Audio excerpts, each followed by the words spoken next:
Баршаңызға қайырлы күн достар, менің YouTube арнама қош келдіңіздер. Бүгін сіздерге өте дәмді, қытырлап тұратын слоеный самсаның рецептімен бөліскім келіп отыр.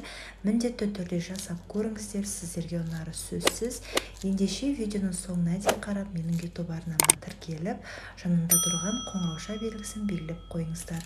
Ал мен самсамыздың қамырын дайындаймыз. Ол үшін суға 1 шай қасық тұз қосып, тұзды су дайындап, ыдысымызға құйып, оның үстіне аздап ашытқы, және де ашытқымызды қосып, ұнды көз мөлшермен қосып, орташа қаттылықта қамыр илейміз. Қамырыңыз тым жұмсақ немесе тым қатты болып кетпеу керек, яғни орташа қаттылықта илеп аламыз. Қамырымызды илеп болғаннан кейін бетін жауып тындырып қоямыз. Қамырымыз дайын болғанша достар, салмамызды дайындаймыз. Салмасын алдын ала турап дайындап алдым. Салмасына пияз, фарш және де асқабақ және дәмін келтіру үшін аздап зира, дәміне қарай қара бұрыш және де тұз қосып араластырамыз. Салмамыз дайын болды. Салмасына фарштың орнына тауық етін қоссаңыздар да болады. Енді достар, қамырымызда дайын болып қалды. Теңдей 2 бөлікке бөліп аламыз да зуала етіп жасап аламыз. Қамырымызды дәл видеодағыдай жайып аламыз. Тым жұқа болу шартты емес. Дөңгелек етіп жайып аласыздар.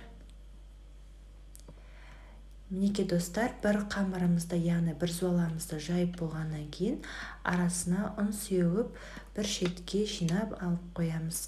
Одан соң екінші қамырды да дәл бірінші жайған ұқсап жайып аласыздар.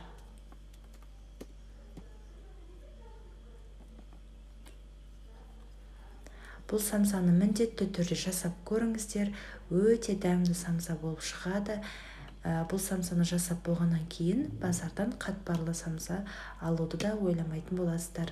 Екінші қамырда дәл солай жағып болғаннан кейін майды қатты ертпей, осылай ортасына жағып аласыздар. Одан кейін аздап ұн сеуіп жесеңіздер болады.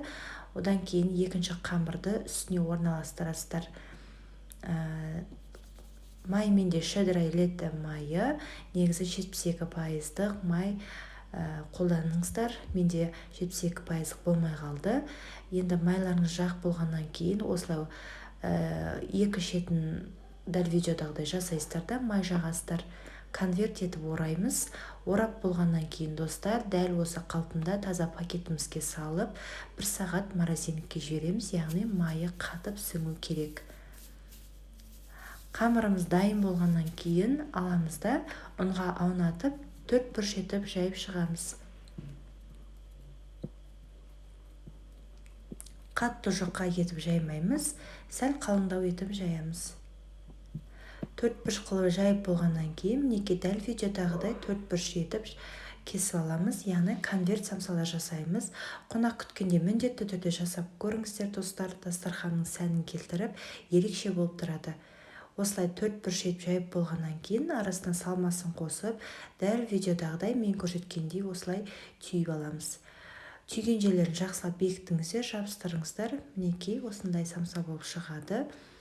Және де достар, менде әсел пешке пісірдім, яғни печкаларыңыз алдында қыздырып алыңыздар. Егерде яғни өздеріңіздің пештеріңіз жағдайына қарай көресіздер. Осылай пышақпен тіліп жесеңіздер болады. Және де жұмыртқаның сарысымен сүтті араластырып бетіне жағамыз. Қуырылған күнжіт септім. Мак сепсеңіздер де болады.